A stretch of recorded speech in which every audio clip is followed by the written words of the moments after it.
diharapkan. Para aktor utama mulai mengambil posisi. Bulan Juli 2025 menjadi saksi sebuah pergerakan senyap namun signifikan di pasar Bitcoin. Data menunjukkan sebuah tren yang menarik perhatian para analis dan investor. Para penambang, atau yang kita kenal sebagai miner, terlihat menambah pundi-pundi Bitcoin mereka. Ini adalah sebuah sinyal, sebuah pesan yang dikirim ke seluruh ekosistem. Para penambang adalah entitas bisnis. Mereka memiliki biaya operasional yang harus ditutup, mulai dari listrik yang masif hingga perangkat keras yang mahal. Sinyal yang dikirim oleh para penambang pada bulan Juli begitu jelas, nyaris tanpa sandi.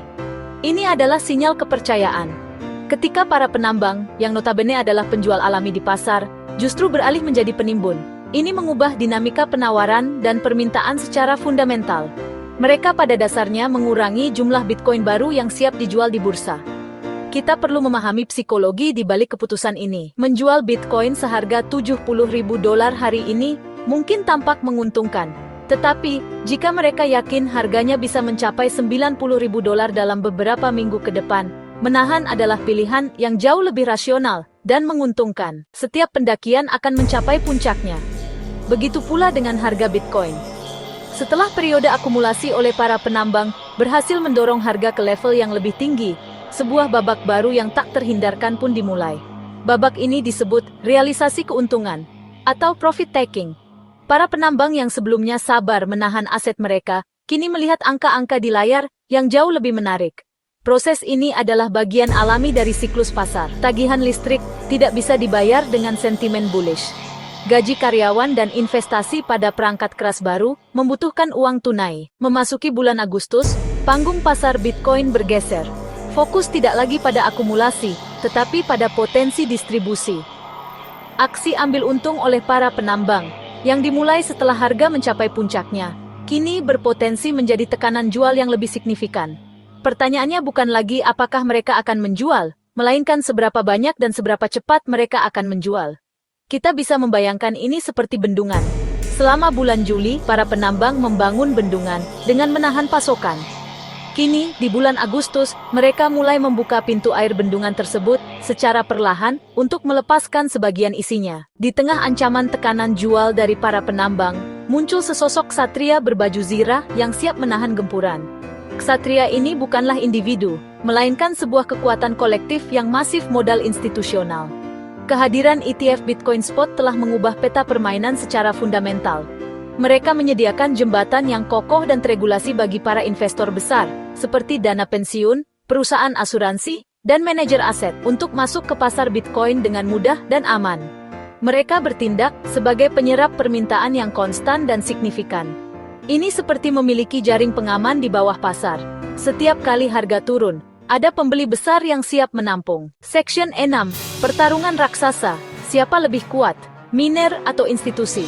Bulan Agustus 2025 menjadi arena pertarungan antara dua raksasa di ekosistem Bitcoin. Kekuatan para penambang terletak pada cadangan yang telah mereka kumpulkan. Namun, kekuatan mereka juga terbatas. Jumlah Bitcoin yang mereka tambang setiap hari telah berkurang secara signifikan setelah peristiwa halving. Di sisi lain, kekuatan institusional hampir tampak tak terbatas. Pasar modal global adalah lautan uang yang sangat dalam. Mereka membeli Bitcoin bukan untuk dijual minggu depan, tetapi sebagai alokasi strategis untuk portofolio mereka selama bertahun-tahun ke depan. Kita sedang menyaksikan pergeseran paradigma yang fundamental dalam struktur pasar Bitcoin. Jika pada dekade pertama keberadaannya pasar didominasi oleh investor retail, para cypherpunk, dan para penambang, maka dekade ini ditandai oleh kedatangan pemain baru yang mengubah segalanya, modal institusional. Pengaruh mereka kini begitu besar, sehingga dapat dikatakan bahwa mereka telah menjadi kekuatan penentu utama arah harga Bitcoin.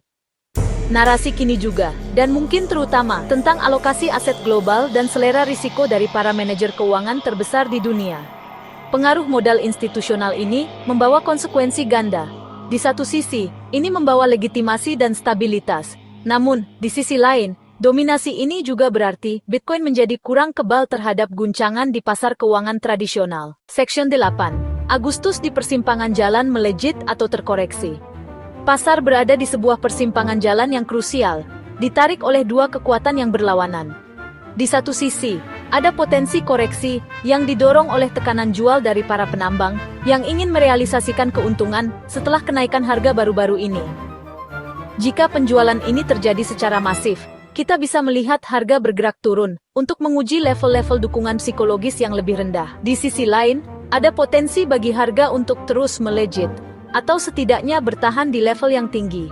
Kekuatan pendorong utama di balik skenario ini adalah permintaan institusional yang tak henti-hentinya, terutama melalui ETF Bitcoin.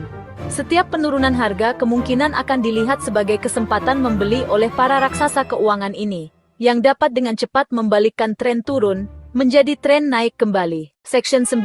Catatan akhir, menavigasi ketidakpastian pasar Bitcoin. Pada akhirnya, bulan Agustus 2025 akan menjadi cerminan dari dinamika baru pasar Bitcoin. Ini adalah pertarungan antara uang lama di dunia kripto, yaitu para penambang, dengan uang baru dari dunia keuangan tradisional, yaitu institusi. Sebaliknya, kita kemungkinan besar akan menyaksikan sebuah periode volatilitas yang meningkat, di mana harga akan bergerak dalam rentang yang cukup lebar, saat kedua kekuatan ini saling menguji kekuatan satu sama lain. Perhatikan dengan saksama data aliran dana ETF Bitcoin harian.